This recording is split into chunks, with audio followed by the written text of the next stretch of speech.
بسم اللہ الرحمن الرحیم۔ السلام علیکم۔ دل بہت افسردہ ہے، رات کو نیند بھی نہیں آ رہی تھی، اور حالانکہ میں ان سے کبھی ملا نہیں ہوں ارشد شریف سے، لیکن ان کی جو صحافت دیکھی ہے، ان کی جو انویسٹیگیشن جرنلزم دیکھی ہے، ان کی بہادری دیکھی ہے، اس کے بعد ان کا شہید ہو جانا ہر پاکستانی کے لیے ایک بڑا سیٹ بیک ہے، بڑا صدمہ ہے۔ اور کینیا میں یہ شہادت نوش کر گئے ہیں، اور مختلف کنسپائرسیز گڑی جا رہی ہیں اس حوالے سے کہ کہا جا رہا ہے کہ وہ رکے نہیں ناکے پہ اور شوٹ ہو گئے، اس لیے ان کے اوپر شوٹ کیا گیا، 9 گولیاں برسائی گئی ان کی گاڑی پہ اور ایک ان کے سر پہ لگ گئی۔ سوال یہ ہے کہ ان کو کیا ضرورت ہے ایک پڑھے لکھے شخص کو کہ وہ رکے نہ ناکے پہ، یا اس کو پتہ نہ چلے کہ یار مجھے ادھر رکنا نہیں ہے۔ تو اور سیدھی یہاں پہ گولی لگنا، دماغ پہ گولی لگنا، سر پہ گولی لگنا، یہ کہا یہ جا رہا ہے کہ سنائپر سے ماری ہے، تو سنائپر سے تو ٹارگٹ کلنگ ہوتی ہے بیسیکلی، تو وہ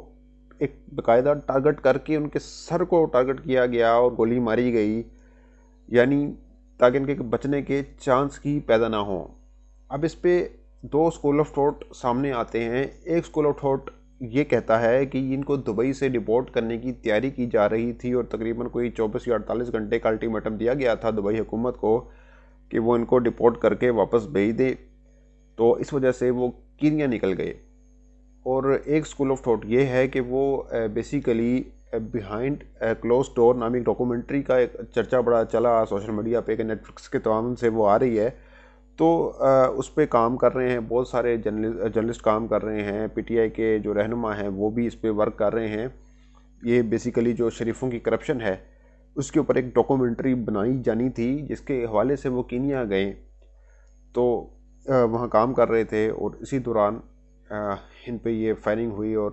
وہ جان کی بازی ہار گئے، وہ شہید ہو گئے۔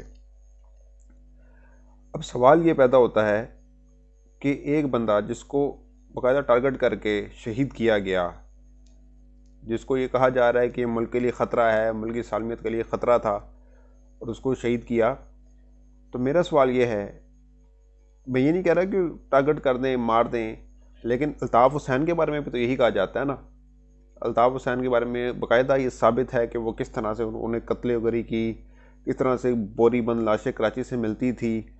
اور ان کو تو وہاں پہ پناہ ملی ہوئی ہے، وہاں پہ کوئی ہاتھ نہیں ڈالتا، تو وہاں پہ اس دہشت گرد کا کیوں نہیں صفایا کیا جاتا جو ملک کی سالمیت کے لیے خطرہ تھا؟ اس کو تو بہت پہلے ختم ہو جانا چاہیے تھا اس حوالے سے۔ اور پھر اگر اس کی کرپشن سامنے نہیں آئی ارشد شریف کی، کوئی اسے ملک کو نہیں لوٹا تھا، وہ یہاں سے اپنی جان بچا کے بھاگا تھا، اپنے ملک سے بھاگا تھا، تو کوئی نہ کوئی تو اس کا اپنا ہی پیچھے پڑا ہوا تھا جو اس کی جان کے در پہ تھا، تو وہاں پہ اور سارے لوگوں کو نہیں لایا جاتا۔ دیکھیں 48 گھنٹے میں اگر اس کو واپس لانے کی بات کی جا سکتی ہے، تو نواز شریف کو کیوں نہیں لایا جا سکتا؟ الطاف حسین کو کیوں نہیں لایا جا سکتا؟ تو یہ جو مفرور اسحاق ڈار جو بھی اپنے کیس ختم ہونے کے بعد واپس آیا ہے، یہ پہلے کیوں نہیں اس کو لایا جا سکتا تھا؟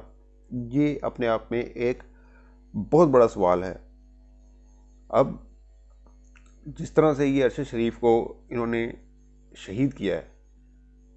تو اس سے تو یہ تاثر جا رہا ہے کہ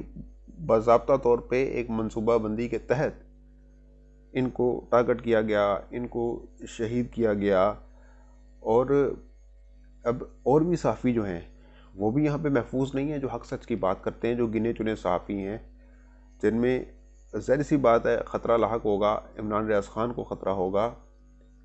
صابر شاکر بھی باہر ہیں، ان کی جان کو بھی خطرہ ہو سکتا ہے، اس طرح ان کو بھی اللہ رحم کرے کہ کوئی ٹارگٹ کر سکتا ہے۔ عمران ریاض خان بہت بولتے ہیں، بہت سچ بولتے ہیں، اللہ تعالیٰ ان کی حفاظت کرے، لیکن جان کو خطرہ ہے۔ وہ یہاں پہ سوال بھی اٹھاتا ہے تو سیدھا دلیل کی بجائے گولی سے بات کی جاتی ہے۔ تو ٹارگٹ کلنگ صحافیوں کی تو اس شہباز حکومت میں ہو رہی ہے۔ یہ عمران خان کو کہتے تھے کہ یہ ہٹلر ہے، یہ فاسسٹ ہے، یہ صحافیوں کی آواز دبا رہا ہے، کم از کم عمران خان کسی صحافی کو جان سے مارنے کی بات نہیں کرتے تھے،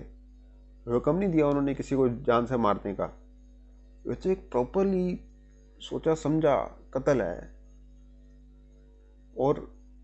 سمجھ سے بالا تر بات ہے کہ ایک بندے نے سوال ہی اٹھائے تھے، اور اس سوال اٹھانے کی پداش میں اتنا بڑا جرمانہ جان کی صورت میں ان کو ادا کرنا پڑا۔ ان کا بھائی بھی پہلے شہید ہوا 2011 میں ٹی ٹی پی کے ہاتھوں، وہ پروٹوکول کے بغیر جا رہے تھے اپنے والد صاحب کی میت کا آخری ان کو تدفین کرنے کے لیے، یہ آخری رسومات ادا کرنے کے لیے، تو وہ بھی شہید ہو گئے۔ تو والد صاحب اور بڑے بھائی کو ارشد شریف نے ایک ساتھ دفنایا پھر، اور خود بھی شہید ہو گئے۔ تو کبھی ملا نہیں ہوں میں، لیکن دل اندر سے بہت بے چین ہے، سوچ یہاں سے ہٹ نہیں رہی، اور اللہ رحم کرے آگے بھی کچھ طرح کے سیٹ بیک لگ گئے تو کیا ہوگا۔ یہ امپورٹنٹ حکومت جو ہے صرف اپنا اقتدار بچانے کے لیے کچھ بھی کر سکتی ہے، اور اس کے اوپر جو کارروائی ہے وہ بھی دبانے کی کوشش کی جا رہی ہے۔ اس کو ایک رنگ دیا جا رہا ہے کہ ایک انسیڈنٹ تھا، یہ ایکسیڈنٹ تھا، غلط فہمی تھی جس کی بنیاد پر یہ سب ہوا، لیکن پس پردہ حقائق کچھ اور ہیں، فیکٹس کچھ اور ہیں جو مزید آنے والے وقت میں کھلیں گے، کیونکہ سچ جو ہے وقتی طور پر دھندلا ضرور ہوتا ہے، لیکن وقت اسے مکمل طور پر آشکار کر دیتا ہے، سچ صاف ہو کر واضح ہو کر نظر ضرور آتا ہے۔